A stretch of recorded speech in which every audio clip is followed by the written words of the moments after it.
नमस्कार दोस्तों, स्वागत है आपका अपने चैनल अल्टीमेट नॉलेज पर। दोस्तों, आप सब लोग इस बात को बहुत अच्छे से जानते हैं कि एक समय पर भारत को सोने की चिड़िया के नाम से जाना जाता था, जिस कारण से भारत पूरी दुनिया में सबसे समृद्ध और अमीर देश के तौर पर जाना जाता था। लेकिन क्या आप लोग इस बात को जानते हैं कि आखिरकार हमारे देश भारत को किसकी नज़र लगी और हमारा देश इतना गरीब हो गया? अपनी आज की इस वीडियो में हम लोग जानेंगे कि आखिरकार हमारे देश को किसकी नज़र लगी, जिस कारण से हमारा देश सोने की चिड़िया से एक गरीब देश के तौर पर जाना जाने लगा। तो आइए बिना किसी देरी के शुरू करते हैं आज का अपना वीडियो। जब हम लोग अपने इतिहास की किताबों को उठा करके पढ़ना शुरू करते हैं, तब हमें सबसे पहले अंग्रेजी शासन और अधिक जानने की इच्छा हो तो उसके बाद मुस्लिम शासकों के बारे में पढ़ाया जाता है। लेकिन असल इतिहास को उठा करके कहीं और फेंक दिया गया है, जिस कारण से हम लोग अपने असल इतिहास को भूल चुके हैं।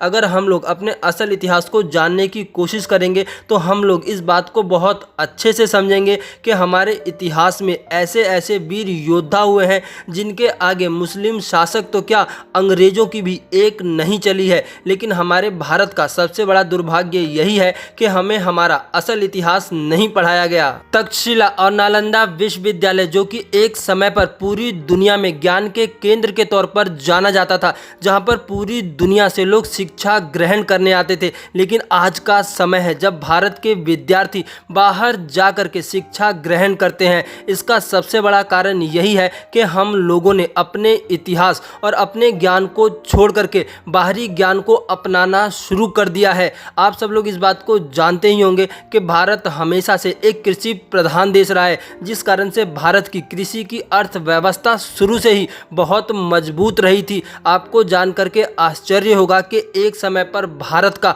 पूरी दुनिया के व्यापार में 33% का योगदान था। एक समय था जब मसालों के व्यापार में भारत का पूरी दुनिया में डंका बजता था। मसालों के कुल व्यापार में भारत का 44% योगदान था। अब आप लोग इस बात को बहुत अच्छे से समझ चुके हैं कि एक समय पर भारत का पूरी दुनिया में व्यापार के मामले में डंका बजता था और भारत व्यापार का सबसे बड़ा केंद्र था। पूरी दुनिया के लोग भारत में आकर के सामान खरीदा करते थे और बदले में सोना दिया करते थे, क्योंकि उस समय व्यापार सोने में ही हुआ करता था। सोने की अधिकता के कारण पूरी दुनिया में भारत को सोने की चिड़िया के नाम से पुकारा जाने लगा। भारत जो कि सोने की चिड़िया थी, उसको बहुत से लोगों की नज़र लगी। सबसे पहली नज़र मुस्लिम आक्रमणकारियों की, जिन्होंने भारत में आकर के बहुत बड़ी तबाही मचाई और यहाँ से बहुत सारा सोना और बहुत सारी बेशकीमती चीज़ों को लूट करके ले गए। बाकी जो बचा था उसे अंग्रेजों ने आकर के पूरी तरह से तबाह कर दिया।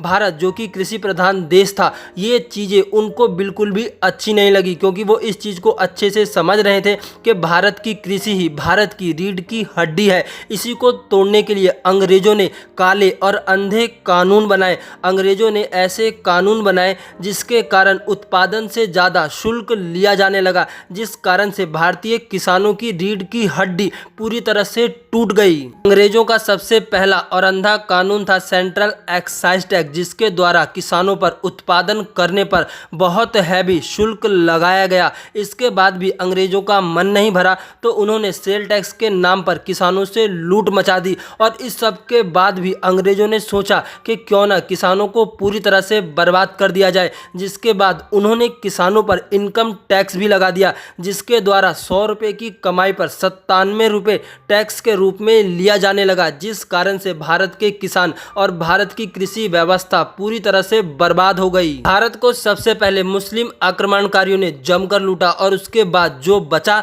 उसको अंग्रेजों ने पूरी तरह से तहस नहस और बर्बाद कर दिया, जिस कारण से भारत जो कि सोने की चिड़िया कहा जाता था, एक गरीब देश के रूप में परिवर्तित हो गया, जहां के लोगों के पास खाने के लिए भी 2 वक्त का अन्न नहीं होता था। अगर वीडियो में कही गई बात आप लोगों को अच्छी और सच्ची लगी हो तो भले ही आप लोग इसे लाइक करें या ना करें, लेकिन इसे अपने दोस्तों के साथ शेयर जरूर करें। अपनी आज की इस वीडियो में इतना ही।